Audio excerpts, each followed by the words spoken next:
My name's Doyle. I'm a journalism design student in my final year. I'm doing my SD3 project, which is my self-directed final project on vintage fashion, and I'm organising a vintage fashion fair as part of that today. Okay, research into it, I basically went around other vintage fairs, went around Manchester, markets, just general got a vibe of how other fairs and markets are run. I looked into vintage as a whole, how shoppers like to shop, went into psychology of shopping, what you want to get out of a shopping experience, other elements that I could bring into it to make it unique and different. Just basically internet research, just walking around, getting on my feet, asking questions, talking to people, and just general things like that, yeah. I picked the Circle Club because I work for the Manchester Fashion Network as well, part-time as an intern. So it's run through the same people, the Circle Club. I hold events there with MFN now, so I know the space, I know the people there, I get on well with them, so they gave me the freedom to be able to sort of do what I want. The space in there is quite nice, and with it being a members only club, not many people get to go in there, so it's sort of a bit of a unique thing. I thought I could use that. They've got a really nice space for changing rooms, toilets, a decor with all the flowering on the wall is quite vintage. They've got a nice bar, and it just generally looks a lot more posh and exclusive. The physical sort of things that I've done are I had to design all my posters, all my flyers, Facebook pages, mood boards to be there on the day, designing the layout. I met up with the guy who does interior design, and we looked at the layout and we did a plan of the actual Circle Club, how we could fit things in. On a few days before, I took rails down and looked at the space and how I could make the most of the space. A few days before, I went out handing flyers out, sticking up posters around Manchester, MMU, Salford, just spreading the word, flyering for a few days before, and just things like that, really, just getting on my feet and making the word known. And I always think when you look at someone's event, you think, oh yeah, you come in and you think, oh, that would be really easy to organise, but it's quite hard. I had to get on my feet a lot. I had to go to Liverpool, I had to go to Leeds, go down to London to just look at other markets, like going to Camden to research, and just walking around like the city centre looking at what people wear, because obviously when I had to get traders to come down, I had to look that they had the right kind of product that was right for Manchester.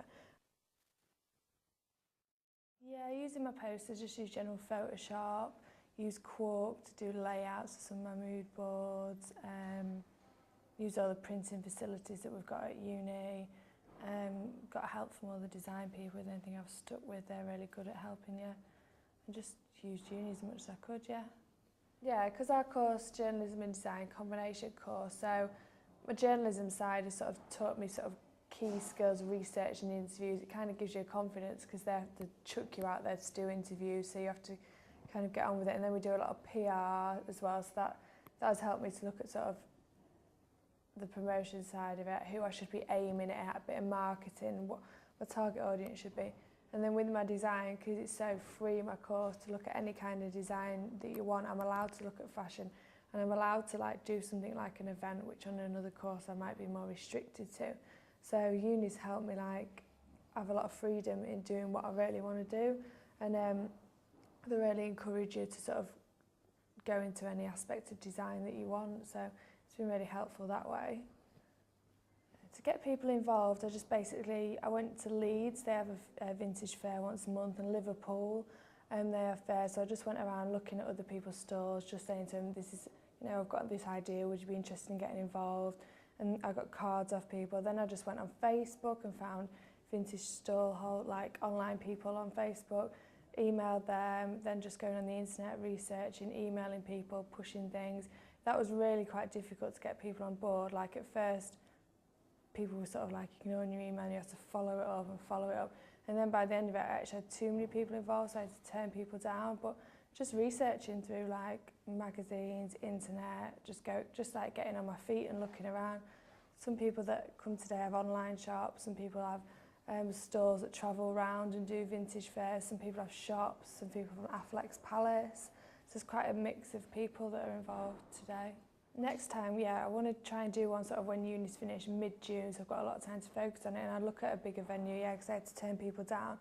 But because today's been such a success, I use the pictures and the footage and everything to get more people interested, and I'd like to sort of bring other elements into it. Like I'd like a little haberdashery section, I'd like an alteration service, I've got Schweppes and Red Bull here today doing free drinks and things which helps, and I've got videos and things going on, but I'd like to bring food into it, a bit more like vintage cakes, just so there's a little bit more going on, just in a bigger venue, and I think I'd be able to get a lot more people involved next time. Yeah, as means of feedback today, I've sort of, as people were leaving on reception, I put a notice up saying if you want to hear more about our vintage fairs, leave your emails, and I've had a lot of people approaching me saying that this is really good, and other people that either are designing vintage or are interested in vintage want to get involved. So I've had a lot of people asking me when the next one's going to be, so I've collected emails up so I can sort of make my own little database, and I'm going to do a website and get a proper Facebook page up and sort of promote it through that. So we've had good feedback through today.